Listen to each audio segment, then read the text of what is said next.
Konnichiwa everybody, welcome back. Just a quick video today, just something I've been thinking about really quite recently, and that is kind of the things you regret selling over the years. I'm sure we've all done it, you know, we've sold stuff to get other stuff, or you know, more current stuff. You know, we've sold out older things to buy newer things at the, you know, back in the day. But it's something I've really been thinking about just this past few days. The things I regret most of all that I should have kept, and wished I had done. And there's every likelihood, you know, the price they are these days, I'm never going to own them again, unfortunately.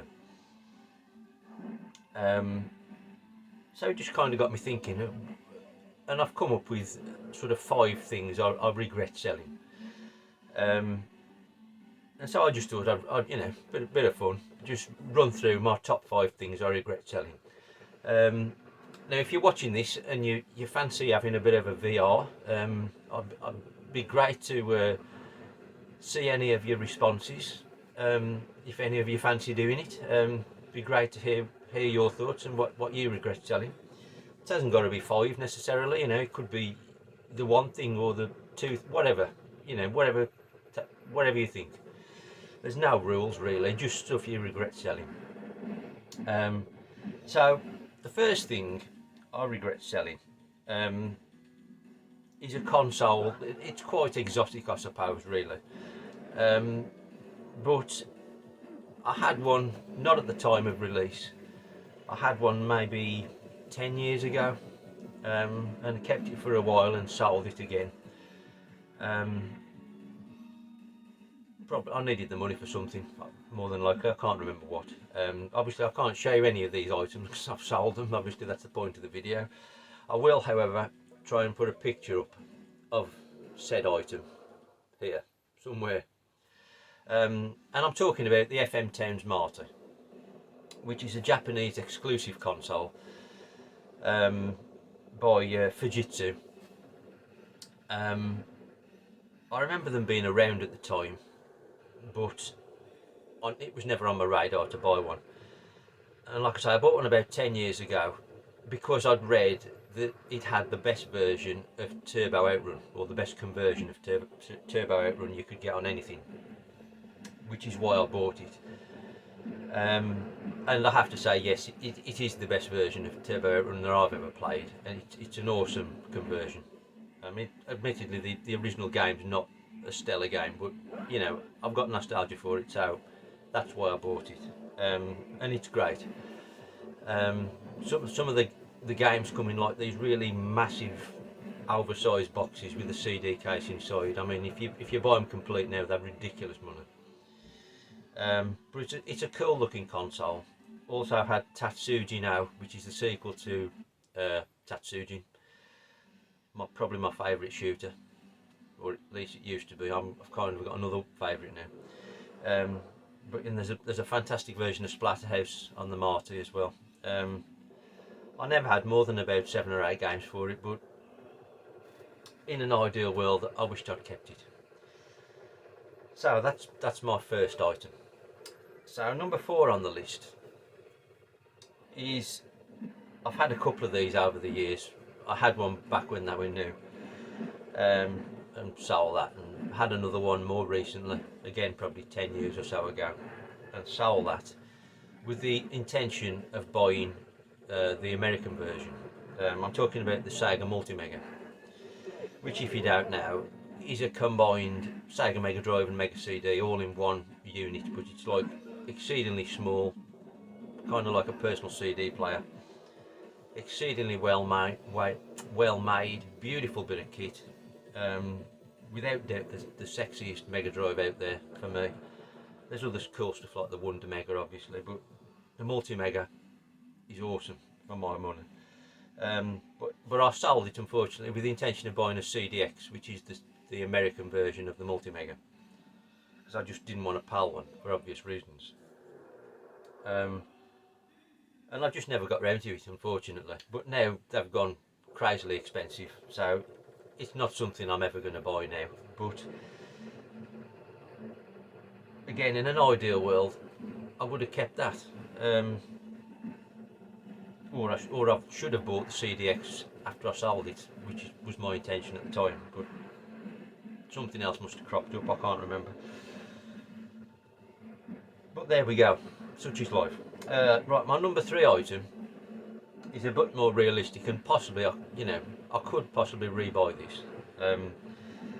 But I'm going way back now. This is probably mid-80s when I had this, and it's a Game & Watch game, and it's the Donkey Kong Panorama. I didn't buy it new, I swapped it with my mate for something, I can't remember what. But that's how I came by it in the first place. But if you've not seen one, this is kind of what started me on this train of thought of stuff I regret selling, because I saw one at the cave when I recently went a couple of weeks ago. I'm not sure if it's in the video I put out, I can't remember if I actually filmed it, but anyway, there was a DK Panorama Game & Watch there, and that set this thought in motion. And it's a single screen Game & Watch, but the difference is it's in colour, and it opens up and it sort of flips open, and the game screen is up here, but it's projected onto a mirror down here, which is the screen you see and play.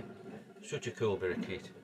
There's 4 or 5 in the Panorama set, and they're all stupidly expensive. The Donkey Kong's probably the cheapest one, but it's the one I had, and it was a class game, and I don't even remember what happened to that, but I wished I'd still got it. And of all these items, that's, as I say, probably the easiest one of these to reacquire, and maybe one day.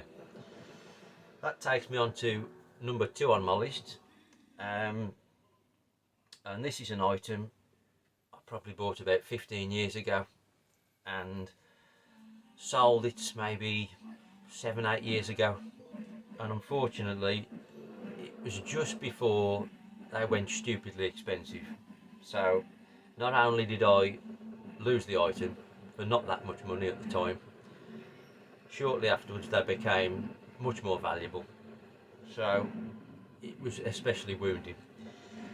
And I'm talking about the PC Engine Super Graphics, which, if you don't know, is a kind of an enhanced PC Engine with slightly more technical capabilities, which ran, there's a handful, I think there's 5 or 6 Super Graphics exclusive games that won't work on a standard PC Engine but will work on a Super Graphics.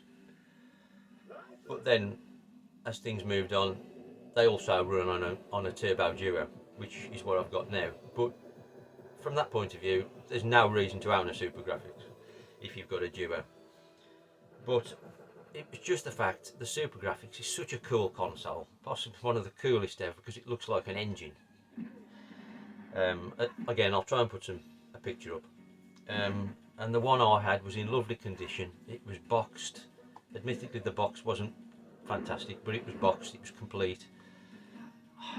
And that's crazy money now. So again, I'm never going to own another one, but if only you could jump in that DeLorean, hit 88 miles an hour and speed back 10 years, I would be keeping that for sure.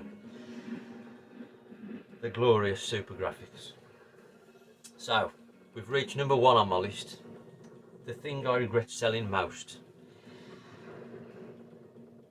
And it kind of haunts me to this day. And it's partly because the reason I've actually done it twice. I've had this and sold it twice.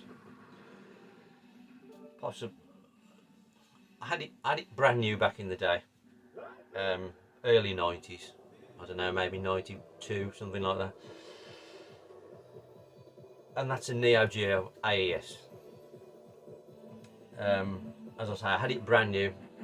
I first saw it, I remember seeing it on Games Master, and they used to, play the challenges on Games Master. and I don't know why, it was Baseball Stars.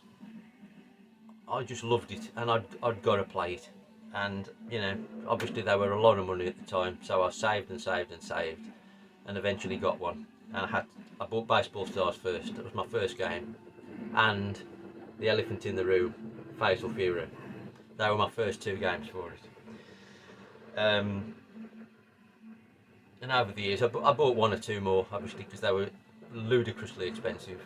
And I eventually ended up selling that one. I can't remember why. It was probably to buy something newer at the time. But then years later, I bought another second-hand one, which came with a bunch of games at the time, because obviously they'd dropped in price a bit by then, because they were old school, really. I'm probably talking, you know, mid-noughties now. The games were quite affordable, and I bought up, you know, a sizable collection. I probably had 15 or 20 games for it at the time. You know, some of the classic fighters, and you know, I had some shooters. I had Ghost Pilots was one of my favourites, but I had all the Fatal Furies at the time, or a few of them. I had 1, 2 special. Had the Art of Fighting, Samurai Shodown 1 and 2. What else did I have? Top Hunter, Thrash Rally, some mega stuff. It was a brilliant console. But unfortunately, I think it was when I moved house. It's been a while. It's probably a good 10 years since I sold it. Possibly even 12 or 13 years since I sold it. You know, I needed the money for the house or whatever, I can't remember. So it went, unfortunately. And at the time, it didn't go for much money. It was only like I said, I had about 15 or 20 games, and I'm sure I only sold it for like 300 quid or something. It was no money. But obviously, as we all know, the prices now, it's probably certainly one of the most expensive consoles you can collect for. The console itself is expensive, but the games are just crazy money. So the chance of me ever buying another one with the games is just almost non-existent. So it's much like the Super Graphics and the you know, in the respect that I sold it just before the prices went crazy as well, which is, you know, doubly sort of a major kick in the teeth. But if I won the lottery, the first thing I would buy certainly is an AES.